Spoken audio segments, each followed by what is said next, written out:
Hello everyone, welcome to career information. तो पुणे महा metro का जो एग्ज़ाम हुआ था 18 से 20 अक्टूबर, उसके बारे में ये अपडेट है। तुरंत ही साइट पे अपडेट उस टाइम आ चुका था 21-22 तारीख को कि आपका आंसर की आने वाला है, अपडेट होने वाला है, लेकिन उन्होंने डेट और कुछ बाकी चीज़ें यहाँ पे नहीं बताई थी। तो अभी इन डिटेल उन्होंने एक पीडीएफ डाला है उनके ही साइट पे, करियर्स पे। तो instruction for viewing question paper, responses और रेजिंग ऑब्जेक्शन, उसके बाद में कैसे आपको ऑब्जेक्शन फिल करना है अगर आपके कोई क्वेश्चन में या फिर कुछ, बहुत सारे उन्होंने रीजंस बताए, वो सारे आपको से मैं डिस्कस करूंगा इस वीडियो में। ओके, तो सबसे पहले हम चलते हैं इंस्ट्रक्शंस क्या क्या बताए हैं और उससे पहले कब आपका आंसर की आ जाएगा। तो 3 नवंबर, कल के दिन ही 10 बजे सुबह आपका आंसर की आ जाएगा। उससे पहले भी आने के चांसेस है, क्योंकि बहुत से एग्जाम ने हमने देखा है कि एक टाइम देते हैं लेकिन ज़्यादा वेबसाइट पे लोड ना हो, इसकी वजह से पहले ही वो लोग डिक्लेयर कर देते हैं most of the time. Okay, तो आपका कल से जो आंसर की है वो आ जाएगा। उसके बाद में आपका जो क्लोजिंग ऑब्जेक्शन रेजिंग विंडो है वो 6 तारीख के 3 दिन आपको लगभग यहाँ पे मिलेंगे। तो अभी हम बात करेंगे क्या क्या आपके ऑब्जेक्शंस में हो सकता है, कैसे आपको ऑब्जेक्शन क्रिएट करने हैं, कितनी फीस है, और अगर आपको फीस लगती है तो वो रिफंड होने की क्या क्या पॉसिबिलिटीज है, वो सारी चीजें आपको इस वीडियो में बताऊंगा। तो सबसे पहले आपको ये देखना है कि आप किस बिना पर आप रेज ऑब्जेक्शन कर रहे हो। ओके, तो यहाँ पे कुछ उन्होंने रीजंस बताए हैं, बाकी चीजें आप मेरे ख्याल से बताने की जरूरत है नहीं। तो कैंडिडेट्स में raise objection on all options incorrect. Okay, ये ऑब्जेक्शन आप कर सकते हो अगर सारे जवाब दिए हुए इनकरेक्ट है या फिर सारे ऑप्शंस इनकरेक्ट है। उसके बाद में इनकरेक्ट क्वेश्चंस होगा या फिर मल्टीपल करेक्ट आंसर होंगे। इनकरेक्ट आंसर की कुछ आंसर ही गलत दिया होगा, ट्रांसलेशन एरर होगा कुछ, repetition of question in the same set, ये भी हो सकता है क्योंकि एक क्वेश्चन पेपर में मेरे ख्याल से एक तो जेई का था जिसमें क्वेश्चन रिपीट हुआ था। उसके बाद में 7 है एनी अदर मिस्टेक। ओके, तो जो भी आपको इससे अलावा अगर आपको लगता है तो आप डाल सकते हो, लेकिन मोस्टली ये 6 पॉइंट्स ही आपको यहाँ पे देखने मिलेंगे। Document referring the objection is mandatory to understand the details from which candidate is disputing the result. Okay, ये भी जरूरी है। उसके बाद में under objection tab, candidates can raise objection as per question and answer ID। तो हर question को एक आईडी दिया होता है, वो आईडी आपको याद रखना है। वो कैसे, वो सारी चीजें आपको मैं आगे वीडियो में बताऊंगा, तो अच्छे से वीडियो आप पूरा देखिए।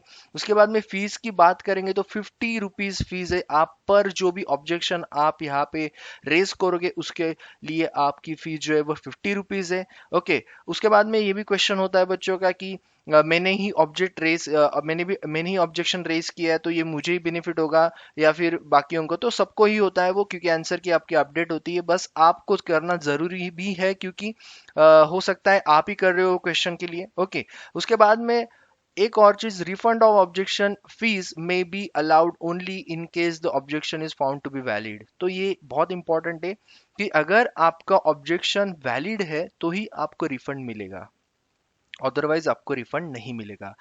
ओके, उसके बाद में आपको क्या क्या करना है, आंसर की कैसे चेक करनी है, तो लॉगिन करना है। ओके, जो भी आपके एप्लीकेशन लॉगिन क्रेडेंशियल्स है। ओके, लॉगिन कहाँ पे करना है, ये है उसका लिंक। ओके, ये मैं लिंक आपको डिस्क्रिप्शन में दे दूंगा, तो जैसे ही आप सुबह आप इसमें लॉगिन कर सकते हो।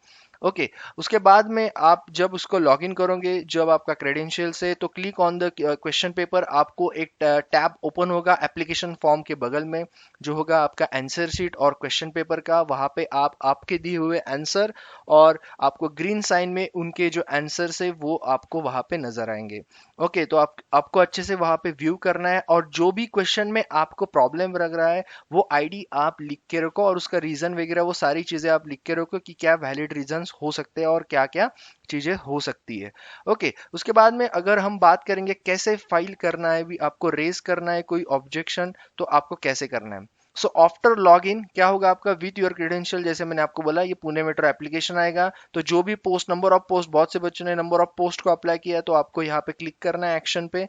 ओके, उसके बाद में यहाँ पे आपका आएगा click to fill new objection form. तो आपको ऑब्जेक्शन फॉर्म यहाँ से फिलअप करना है। ओके, जैसे ही आपका ये टैब ओपन हो जाएगा, आपका एक लिंक आएगा जिसमें पूरे इंस्ट्रक्शंस होंगे कि क्या क्या जो ऑलरेडी इंस्ट्रक्शन के पेज पे है वही सारे यहाँ पे आएंगे, तो वो ही अच्छे से आप रीड करो। ओके, तो जैसे ही मैंने ऑलरेडी आपको बता दिया कि 6 यहाँ पे रीजंस बताए, मोस्टली वही रीजंस होंगे। ओके, उसके बाद में आपको करना है your post date of exam shift. Okay, तो आपका जो भी पोस्ट है, अगर आप मल्टीपल पोस्ट को दे रहे हो तो आपको उस हिसाब से भी करना है। ओके, तो क्योंकि ये प्रॉब्लम उनको ही आएगा जिन्होंने मल्टीपल पोस्ट में दिया, तो आपको अच्छे से पोस्ट सिलेक्ट करनी है, शिफ्ट सिलेक्ट करनी है और डेट ऑफ एग्जाम सिलेक्ट करना है। ओके, उसके बाद में please select the question ID, जो मैंने आपको बताया था कि आप जब आपको लगता है कि 2-4 क्वेश्चन जो भी होंगे वो आपको वहां पे नोट डाउन करने हैं क्वेश्चन आईडी, ताकि आपको याद रहे और आपको ये जो इनका लिंक आएगा उसमें आप ढूंढ सकोगे। ओके, तो यस, क्वेश्चन आईडी में आपको वो सर्च करना है, वो आपको यहाँ पे मिल जाएगा, सारे क्वेश्चन आईडी इसमें होंगे। तो आपको वो बराबर वही आपका क्वेश्चन आईडी यहाँ पे सिलेक्ट करना है। उसके बाद में आपको एक ऑप्शन खुलेगा जो ऑलरेडी 7 ऑप्शंस उन्होंने दिए, मोस्टली आप 6, जैसे मैंने बताया 6 पे ही हो सकता है जो आपको मिल जाए। तो आपको सही से वो सिलेक्ट करना है। जैसे ही आप सिलेक्ट करोगे, समझो अगर क्वेश्चन आईडी है फॉर एग्जांपल इनकरेक्ट आंसर की था उसका, उसके बाद में आपका आएगा option ID. Okay, option ID भी आपको आएगा, डिपेंड करेगा कि आपका नेचर ऑफ ऑब्जेक्शन क्या है। अगर आपका नेचर ऑफ ऑब्जेक्शन यहाँ पे इनकरेक्ट आंसर की, तो ही आपको ऑप्शन आईडी आएगा। ओके, अगर आप करते हो यहाँ पे repetition of the question in the same set, तो वो चीज में आपका ऑप्शन आईडी जो है वो नहीं आएगा। तो डिपेंड करता है आप कैसे सिलेक्ट करोगे, बाकी भी आपको वैसे ही मिलेगा। ओके, उसके बाद में रिमार्क आपको यहाँ पे लिखने हैं, और यस, ये 50 रुपीज पर आपको अलग अलग जो क्लेम करने हैं, जो भी रेज करने हैं आपको ऑब्जेक्शन, वो आपको अलग अलग ही करने हैं। Okay, after you have confirm the details please click preview to view the details. तो आपको जब आपका कंफर्मेशन हो जाएगा तो आपको क्या करना है, व्यू करना है, ताकि आपने सही से सारी चीजें सिलेक्ट की है या नहीं। ओके, उसके बाद में सबसे इंपॉर्टेंट चीज उन्होंने वहां पे जो मेंशन किया है कि आपको यहाँ पे बताना पड़ेगा कि आपने जो document referring the objection is mandatory to understand the details. Okay, तो आपको यहाँ पे उसके जो सपोर्टिंग डॉक्यूमेंट्स है ये मैग्नेटरी है, क्योंकि स्टार पे लगा है, तो आपको यहाँ पे अपलोड करने हैं। उसके बाद आप प्रीव्यू पे क्लिक करोगे, उसके बाद में आपको सबमिट एंड पे करना है। ये आपको सारे ऑब्जेक्शन के दौरान करना है, जो भी आप ऑब्जेक्शन करोगे, एक इसमें आप एक ही कर सकते हो, और अगर आपको 2 से ज्यादा 3 से ज्यादा, तो आपको मल्टीपली ये पे करना है। ओके, तो ध्यान से पे करो, क्योंकि ऐसा ना हो कि आपको, मतलब आप अच्छे से उसको देख के फिर आप उसको सबमिट और पे करना, क्योंकि आपके पैसे भी वेस्ट नहीं होने चाहिए। ओके, तो अच्छे से ये चीज को देखो। आफ्टर सक्सेसफुल पेमेंट आपका ये जो है वो रेज हो चुका है, ये अभी कंप्लीटेड हो चुका है। ओके, तो आप यहाँ पे देख भी सकते हो, इसको सेव भी करके रख सकते हो फॉर योर फ्यूचर रेफरेंस की, जब भी आंसर की अपडेटेड आएगी या फिर रिजल्ट आएगा। Please note payment from your bank may take 24 to 48 hours to clear, please do not initiate duplicate payment. तो ये चीज याद रखना, एक बार अगर आपने पेमेंट कर दिया है तो please do not initiate duplicate payment in case funds are deducted, payment status is not change to payment success. Okay, तो ये चीज याद रखना, अगर आप पेमेंट करते हो और गलती से वहां पे आता है कि आपका पेमेंट अब तक नहीं हुआ है, तो थोड़ा आप वेट करो, क्योंकि उसको 24 to 48 आवर्स लगते हैं। ओके, उसके बाद में please send transaction details in the below format. उसके बाद में एक चीज, अगर ऐसा होता है तो आपको क्या करना है, प्लीज आपको name, application number, transaction ID, date of payment and registration email address, आपको ये जो मेल आईडी दिया है उन्होंने वहां पे ये प्रोविजन भी आपको दे दिया है। ओके, तो ये है पूरा अपडेट रिगार्डिंग दी आपके जो आंसर की है वो कल आने वाले हैं। ओके, बाकी सारी चीजें तो खैर बताने की जरूरत है नहीं।